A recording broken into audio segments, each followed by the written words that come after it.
tokoh-tokoh pendidikan, kita juga akan belajar mengenai tokoh legenda bola Indonesia. Yuk kita simak.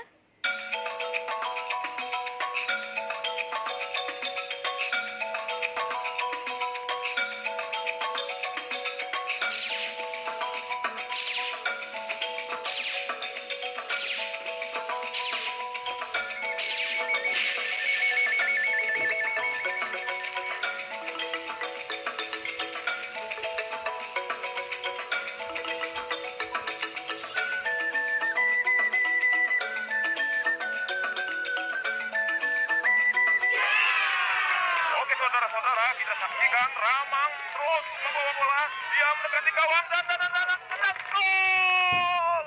Ramang terlahir dari orang tua yang bekerja sebagai abdi di kerajaan Sulawesi Selatan. Ayah Ramang bernama Nyolo, bekerja sebagai ajudan Raja Baru. Selain sebagai abdi kerajaan, ayah Ramang juga berjualan ikan di pasar. Nyolo rupanya pandai bermain sepak raga. Sepak raga adalah permainan tradisional Makassar yang menggunakan bola yang terbuat dari rotan. Ramang kecil sering menonton pertunjukan sepak raga. Ia pun tertarik dengan sepak raga agar bisa seperti sang ayah. Berkat rajin latihan, Ramang akhirnya menguasai permainan tradisional tersebut. Selain sepak raga, Ramang juga berlatih bermain sepak bola.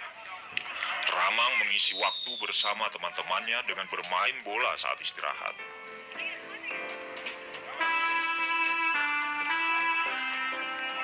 Sepatu yang dipakai Ramang hanya berupa kulit buah pinang yang diberi tali untuk dililit di pergelangan kaki dan betis. Namun, semua keterbatasan itu tidak menghalangi Ramang dan teman-temannya untuk bermain bola. Suatu hari, ada pesawat yang melintas di langit saat Ramang bermain.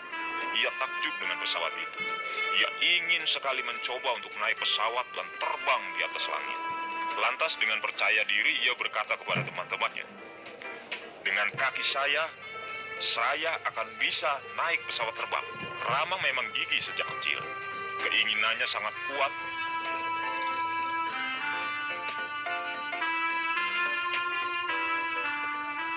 Kebiasaan Ramang berlari dan juga bersepeda sejauh 50 km bolak-balik ke pasar membuat kakinya sangat kuat. Tendangannya sangat keras.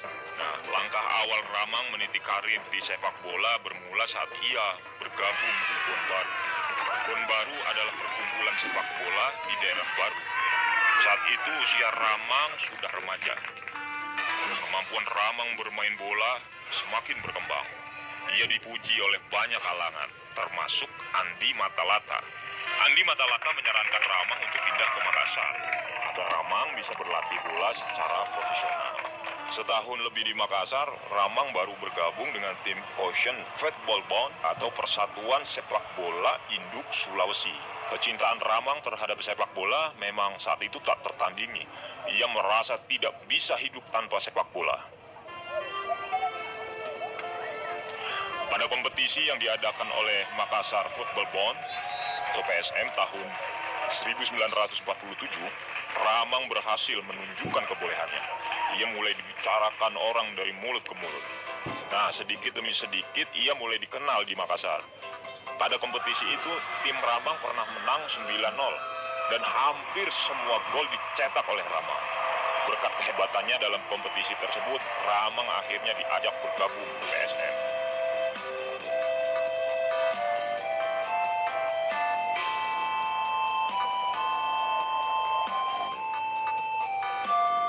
Pada tahun 1952, Ramang belum dikenal di tingkat nasional. Waktu itu pelatih timnas sepak bola Indonesia bernama Tony Pogacnik, asal dari Uni Soviet, sedang mencari pemain untuk diikutkan dalam kunjungan Indonesia ke negara-negara Asia Timur. Setelah mencatat-catat beberapa pemain, Tony Pogacnik merasa kekurangan bek bertahan. Dia pun mengirim telegram atau surat ke Makassar agar PSM mengutus pemainnya untuk seleksi. PSM menyuruh pemain bek bernama Sunardi Arlan untuk ikut seleksi di Jakarta. Namun rupanya Sunardi Arlan batal ke Jakarta. Ramang akhirnya ditunjuk untuk menggantikan Sunardi ke Jakarta. Usia Ramang pada saat itu masih 24 tahun. Belum ada yang mengenal Ramang di Jakarta. Waktu para pemain sedang latihan percobaan, Ramang hanya duduk di tribun stadion. Dia masih mengenakan kain sarung seperti kebiasaan orang-orang Bugis di pagi hari. Namun, semua orang kaget begitu Ramang bermain. Awalnya permainan Ramang tidak memuaskan karena dipasang sebagai bek bertahan. Padahal Ramang sebelumnya tidak pernah menjadi bek. Ramang sudah hampir disuruh kembali ke Makassar karena tidak punya kemampuan sebagai bek seperti yang timnas minta. Untunglah pelatih timnas itu pintar melihat bakat Ramang. Pelatih Tony Pogasnik melihat bahwa Ramang itu punya sikap tenang dan gerakan tubuh yang cepat. Ramang pun dicoba untuk bermain menjadi penyerang. Permainan Ramang membuat orang-orang terkejut dan kagum. Pada sesi latihan itu, Ramang langsung mencetak 3 gol. Ia sukses membuat kiper timnas bernama Van de Wijn terkecoh. Padahal Van de Wijn adalah kiper hebat yang sulit kecoh. Pelatih Tony Pogasnik pun puas dan akhirnya menetapkan Ramang sebagai pemain inti timnas Indonesia. Nah, bergabungnya Ramang ke timnas membawa pengaruh yang sangat positif. Timnas Indonesia menjadi tim sepak bola yang tangguh dan ditakuti negara-negara lain. Perkataan Ramang waktu kecil untuk naik pesawat terbang lewat sepak bola ternyata terbukti. 2 kaki hebat yang dimiliki Ramang berhasil membuat impiannya tercapai. Semua penderitaannya bersama istri terbayar setelah ia berhasil membawa harum nama Indonesia ke dunia internasional. Bersama timnas Indonesia, Ramang mulai berkunjung ke luar negeri. Tahun 1954, timnas Indonesia mengadakan pertandingan persahabatan ke banyak negara di Asia. Dari pertandingan ke banyak negara itu, timnas Indonesia berhasil mengungguli hampir semua lawan-lawannya dengan skor yang tinggi. Ramang pun seketika menjadi bintang Indonesia karena berhasil mencetak 19 gol. Timnas Indonesia sukses menjadi perhatian pecinta sepak bola dunia. Di masa Ramang, Indonesia berhasil juara 3 atau mendapat medali perunggu di Asian Games tahun 1958 di Tokyo, Jepang. Indonesia juga berhasil mengalahkan negara Cina yang terkenal jago dalam sepak bola saat babak kualifikasi menuju Piala Dunia. Nah, itu Indonesia juga berhasil mengalahkan negara Cina yang terkenal jago dalam sepak bola saat babak kualifikasi menuju Piala Dunia.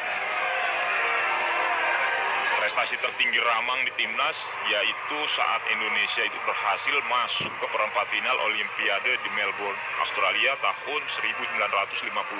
Setelah berkeliling dunia bersama timnas Indonesia, Ramang tetap bermain untuk PSM Makassar. Di masa Ramang, PSM berubah menjadi salah satu tim yang paling disegani di Indonesia. Nah, teman-teman, apa yang dapat diteladani dari tokoh-tokoh sejarah tersebut? Sebutkan kesamaan yang kamu temukan dari tokoh-tokoh tersebut. Sekarang tetap belajar dari rumah ya teman-teman. Jaga jarak, rajin cuci tangan, dan pakai masker agar kita mencegah penyebaran COVID-19. Sampai jumpa!